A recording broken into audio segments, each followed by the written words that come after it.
Bueno, no te cuento nada, así te esfuerzo a improvisar, ¿vale? Vale. Aunque ya sabes un poco la temática, ¿no? Sí, sí, me Sí, ya, dijiste ya, cuatro ya, cositas. ya te lo dije, pero bueno.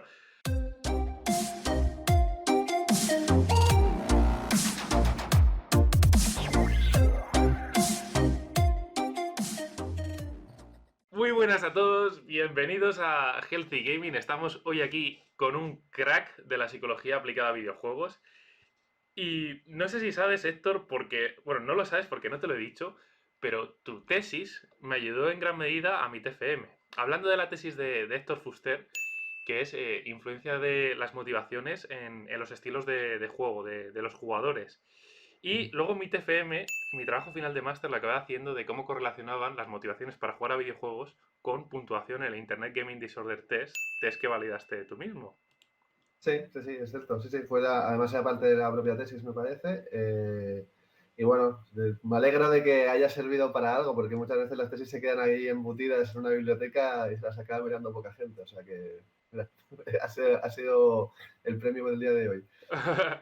Sí, verdaderamente muchas tesis se quedan aparcadas y sí que es verdad que una de las cosas que dijiste en la entrevista que te hizo Madresfera, muy buen podcast que recomiendo aquí a todo el mundo para completar esta entrevista que le vamos a hacer hoy a Héctor, y que hablaremos de nuestros hijos y los esports, saber cuál es su relación y cómo gestionarla, lo que es una segunda parte, o yo, en mi ambición, aspiro a que sea una segunda parte, a este librazo que tengo aquí. Y permíteme que explique a nuestra audiencia por qué es un librazo, porque verdaderamente lo es. Con este libro, que veis que es finito, se lee súper bien, está súper bien escrito, es barato, vale 15 euros, me costó con el envío y todo. Y los padres que lean este libro van a estar muy satisfechos porque van a tener la sensación de haber recibido un conocimiento técnico sin que les haya sido pesado, se van a sentir que saben mucho más del mundo de los videojuegos y se les va a hacer muy amena e incluso entretenida la lectura. Así que no sé si quieres añadir algo, Héctor, pero podemos hablar un poquito del libro, pero solo un poquito para dejarle a la gente con las ganas y que luego tengamos espacio holgado de liarnos a hablar del otro. Bueno, el libro al final lo que es como una conjunción total de mis conocimientos y de mi carrera y la intención es, oye, si mis padres hubiesen tenido una persona al lado que les dijese cómo manejar mi relación con los videojuegos en su día, pues qué información les hubiese venido bien ahora con perspectiva. Y está todo ahí contenido, intentando que sea rápido, ágil, fácil de entender y que les dé las bases a los padres como para poder gestionar eso dentro del hogar. Sí, y así es. Héctor no me da nada de dinero por promocionar esto. O sea, lo promociono porque verdaderamente está súper bien. Y como ya he dicho muchas veces en Healthy Gaming, aquí todo el buen contenido sobre la psicología de los videojuegos va a estar. Y nada, en la descripción luego os podré dejar un link para que lo compréis y demás, quien quiera. Y, y bueno, por dejar unos pequeños matices del libro. Hablas de las reglas de los videojuegos desde una perspectiva que la contrapones un poco al código PEGI. También antes del capítulo del código PEGI hablas de la edad del jugador. Y luego es que en el código PEGI haces esa guinda del pastel, que bueno, entre otras cosas ya lo revelas mucho en la entrevista a Madresfera, pero es un caso súper singular y súper, ¿cómo decir? Súper, se ve súper bien esas posibles fallas que puede tener el código PEGI, aunque decir a favor del código PEGI que es una referencia bastante buena en el 95% de los casos, diría. Sí, el código PEGI al final es una herramienta, una guía que tenemos que tener en cuenta, pero hemos de ir con cuidado porque al Ujú, final no habla de contenidos, no habla de interacción directamente y a veces puede tener problemas. Este año ha tenido otra controversia, como por ejemplo NBA 2K20 ujú. y todo el tema del gambling ahí dentro. O sea que Así es. cada año tenemos alguna controversia con el código PEGI porque al final no es la última herramienta para acabar con todas las dificultades respecto al parenting Ya. en videojuegos. Bueno, ¿tú crees que esto es alimento de la conspiración de que pueda haber intereses económicos en que te metan un código PEGI menor? ¿O no, Yo, no hay que ser tan enrevesados? Yo creo que siempre, en todo lobby de poder, siempre hay poderes fácticos que al final intentan manejar la situación en su favor. Y Ujú, se ha demostrado que las grandes empresas, pues, siempre han intentado, pues, tener a influencers bajo su ala, tener las ujú. reviews o los análisis de ciertas revistas bajo su ala. Y no sería de extrañar que con el código PI pasase lo mismo. Más que nada porque el problema del sector de videojuegos es que está poco regulado. Ujú. Entonces es fácil hacer cosas de estas. No me parece tan conspiranoico y sí como al final cuando hay desorden es fácil hacer estas cosas. Sí, bueno, tristemente no entremos en conspiraciones concluyentes, sino, bueno, dejemos eso ahí aparcado. También me gustaría decir del libro que en el capítulo que hablas de la adicción, joder, es que está muy bien escrito, o sea, desgranas un caso de adicción, cómo influyen desde el inicio, a cómo influyen otros problemas en un proceso adictivo y está súper bien, o sea, es corto, es el contenido necesario, súper bien escrito, súper bien desglosado y también hablas de los beneficios de los videojuegos y luego una guía al final útil, muy útil para padres. Y bueno, ya con esto cerramos el tema del libro, de nuestros hijos y sus videojuegos, cuál es su relación y entenderla. Y pasamos a nuestros hijos y los esports. Tú que recientemente has sido padre, típico ejercicio de la psicología, visualízate en 10 años, Héctor, y te dice tu hijo, papá, quiero ser jugador de videojuegos. Bueno, pues sería un momento complicado. Eh, Todo padre se gesta las expectativas sobre cómo su hijo va a desarrollar su carrera y con qué va a ser el futuro, ¿no? Y pese a que yo soy jugador, además soy jugador de todo, es decir, de videojuegos, de juegos de mesa, de todo lo que se te ocurra, no está dentro de mis expectativas que mi hijo sea un jugador de videojuegos profesional, ¿no? Aún hay como esa manera de ver el mundo en la que no crees que sea una manera viable porque no te han educado de esta manera. Tú ves a ciertas personas de éxito y dices, oye, pues sí, ok, pero al final debe ser el 1% del 1%, ¿no? Eso es lo que está en tu cabeza. De todos modos, al final, pues como padre, tú lo que quieres es que tu hijo sea feliz. Entonces, pues, ok, te tripas corazón, aceptas. Imagino que lo que haríamos, eso sí que es una condición sine qua non, eh, fantástico, ser jugador de videojuegos, pero sin obviar el resto de cosas que tienen que cultivar tu vida en el futuro, que son educación, trabajo, familia y amigos, ¿no? Entonces, a partir de Ujú. ahí, pues, conciliarlo todo. Pero si no, sería un momento fácil, sería sería un momento de diálogo importante. Sí, y así mismo lo concibo yo. Yo me sentaría y me pondría a conversar con él, visualizando a medida que hablamos qué es lo que supone verdaderamente llegar a ser jugador profesional y toda la disciplina que eso exige, toda la rutina a la que tendría que estar sometido, aparte de tener que cumplir con todo, porque es obvio que si empiezas a dejar de hacer cosas por tus entrenamientos del videojuego, obviamente eso va a tener un límite. Y luego aparte que el tiempo que utilices el videojuego, la base tiene que ser jugar para competir, no jugar para disfrutar o para desconectar y relajarte.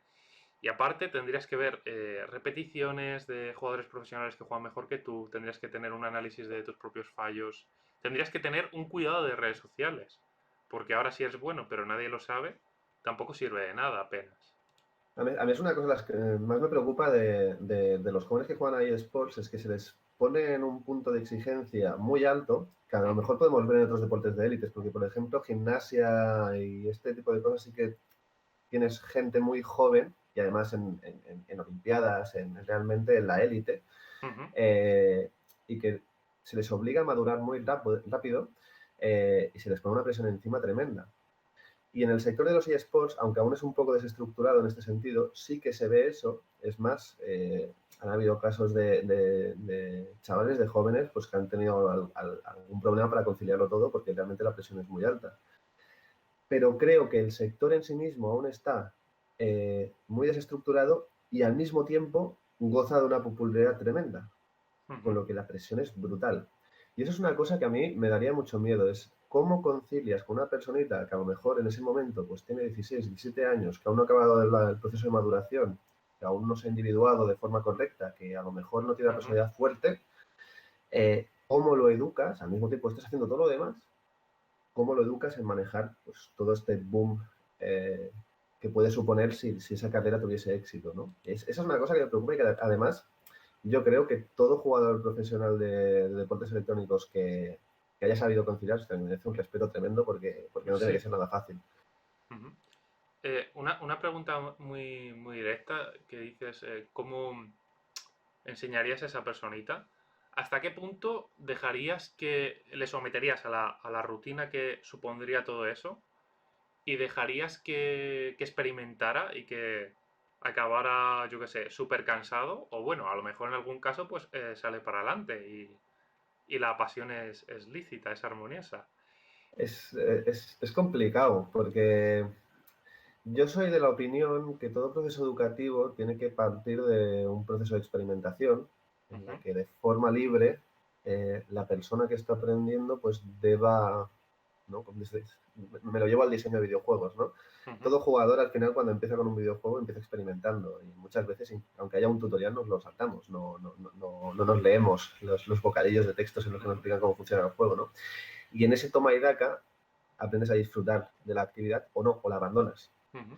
Eh, Creo que tendería hacia algo así, creo que es sano tender hacia algo así. Lo que pasa que eh, es una edad complicada, sobre todo si coge a la persona en eso que decíamos ahora, en una adolescencia tardía, justo antes de empezar en la joven adultez, ¿no? Ujú. 16, 17, 20 años. Sí, es la edad clave que los chavales ya empiezan a tirar Eh, para los videojuegos. exacto. Sí, sí.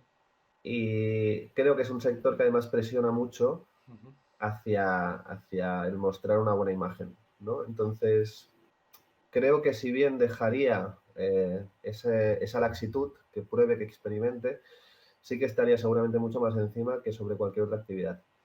Porque el sector online, creo que aún a nivel de padres, aún no sabemos cómo manejarlo y a nivel de sociedad tampoco. Y entonces esto no deja de ser un aparador digital en una red social, llámale ujú. videojuegos, llámale Mixer, llámale Twitch, llámale como quieras.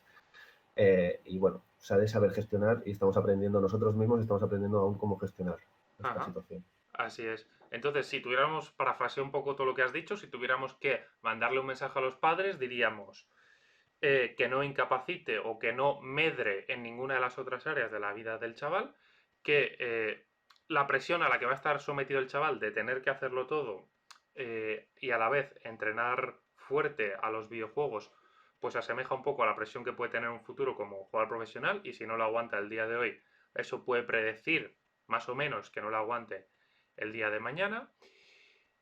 Decir a los padres también que pues este sector está construyéndose todavía y que los propios profesionales, pues como estamos haciendo hoy ahora, estamos pensando, estamos analizando y buscando conocimiento para tratar de extraer esas bases para, bueno, ese uso sano de los eSports o esa carrera hacia los eSports, porque al final la sociedad nos ha forzado a validar los eSports porque están aquí, si no los validamos estamos perdiendo el contacto con la motivación de mogollón de chavales.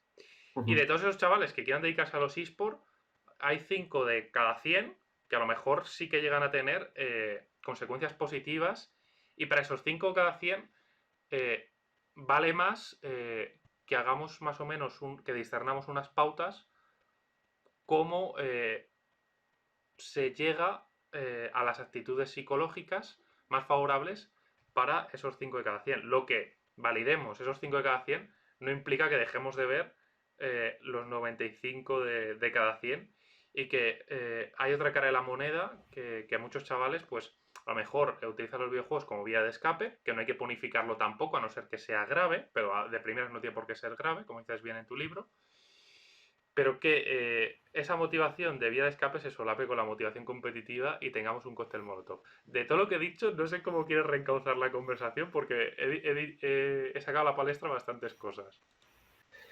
Bueno, o sea, a mí me parece muy interesante lo último que dices, y es que a diferencia de otros intereses Uh que -huh, puedan surgir durante estas edades, el eSport es inherentemente competitivo. uh -huh, Y todo juego competitivo es un juego de suma cero, es un juego en el que uno gana y otro pierde.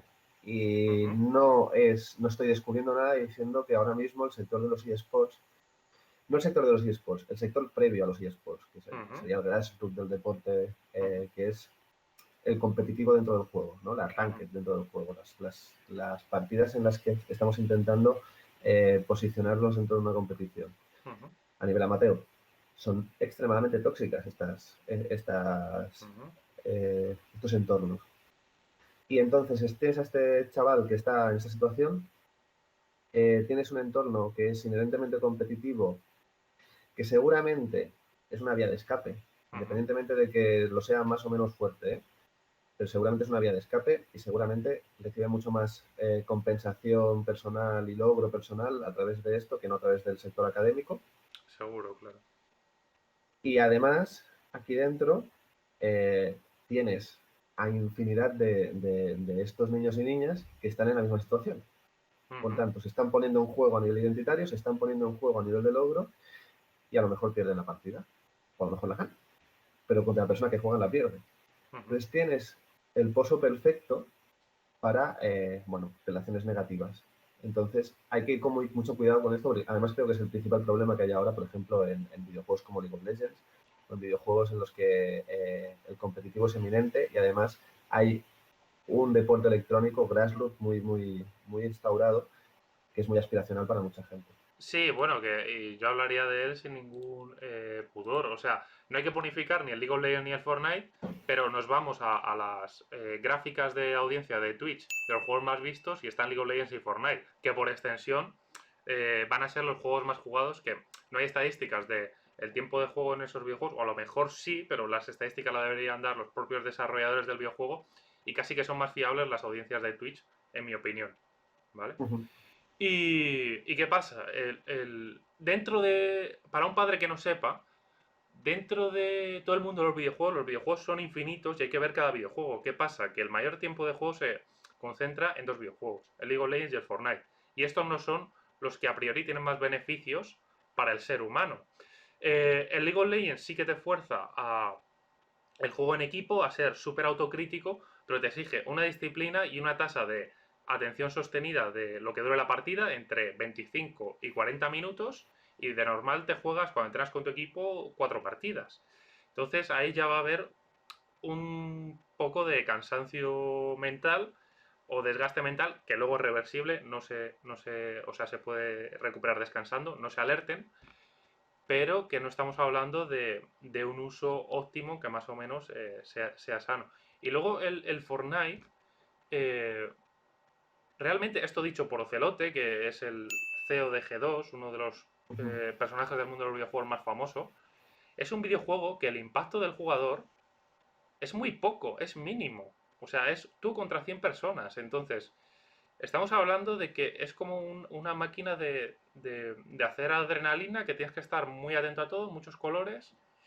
Y yo lo veo así y a lo mejor me coarto el vincular con muchos chavales que les gusta el Fortnite, pero es que, bueno, o sea, por personalidad mía prefiero ser auténtico y ser sincero, Héctor. No sé qué opinas tú. También has hablado de otros temas que si no los sacas me gustaría retomar después. Pero vamos Sí, con el competitivo.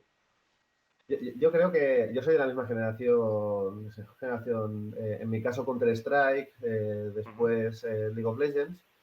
Pero el Eh, Counter-Strike tiene más impacto el que el jugador lo haga bien. Es que es muy claro, distinto. y cuando estás con competitivos por equipos, además de equipos pequeños, pues el impacto de un solo jugador, además, por ejemplo, un juego como League of Legends, el impacto de individual es muy importante, mucho más que en un Sí, juego como sí, Dota sí, o en sí. un juego como Heroes of the Storm. Sí, sí.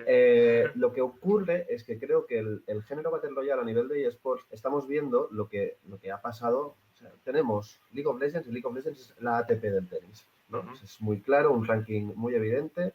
Además, están utilizando un sistema de Elo, que es el sistema del ajedrez, ¿no? Ujú.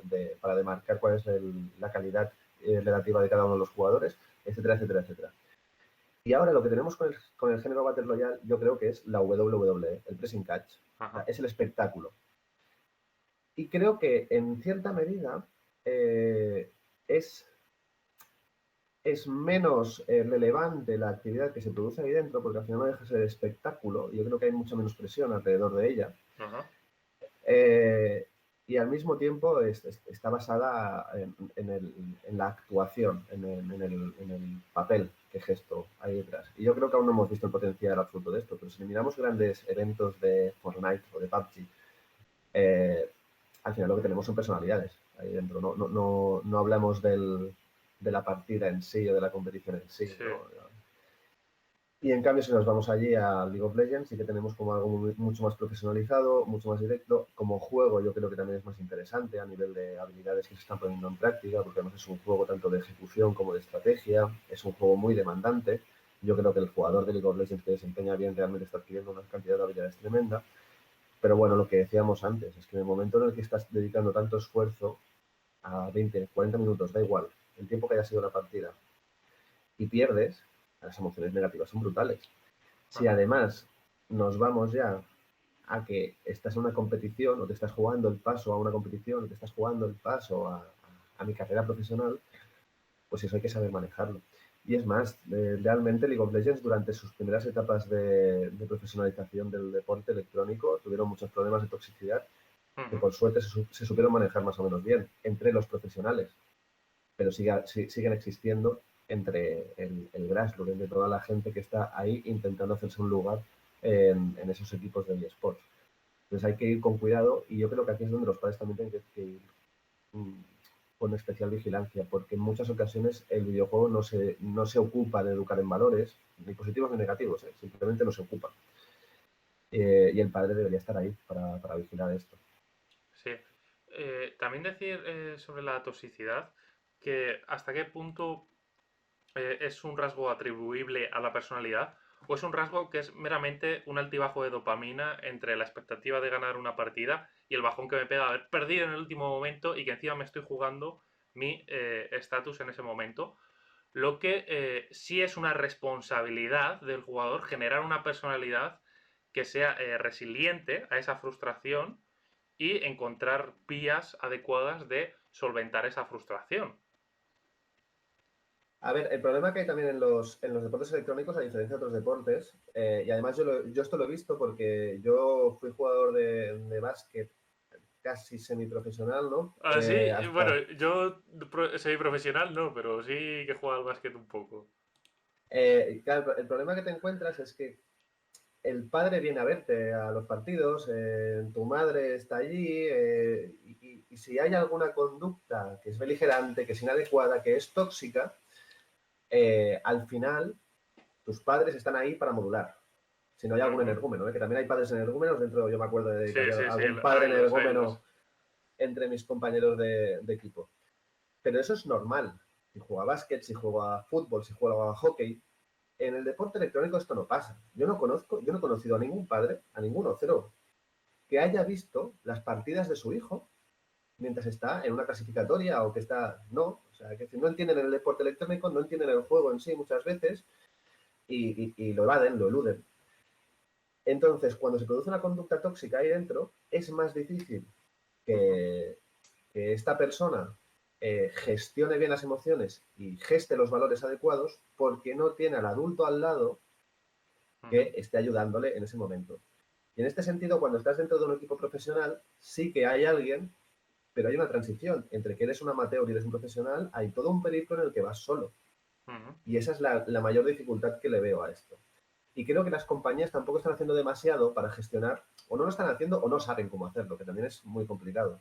ujú. Sí. Cómo gestionar este proceso hasta que pues, este 5% de los jugadores llega a hacerse profesional.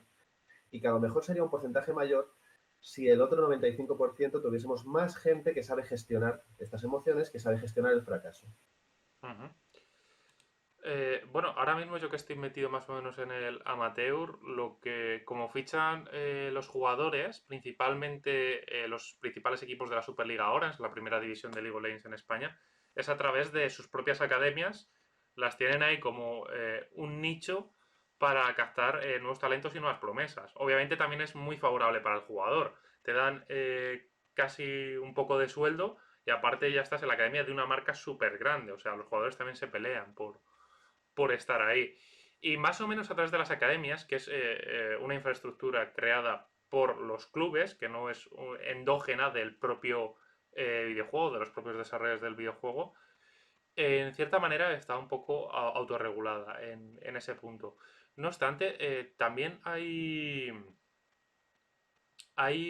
como has dicho, el periodo de transición de llegar a ser jugador profesional de videojuegos, va a haber como un periodo entre medias en el que el chaval va a jugar mucho y más o menos ya se va a intuir o se va a probar bueno en ese videojuego y realmente creo yo también que si no ha habido este periodo entre medias de los videojuegos son mi hobby, mi pasión, tengo curiosidad por probarme lo bueno que puedo llegar a ser.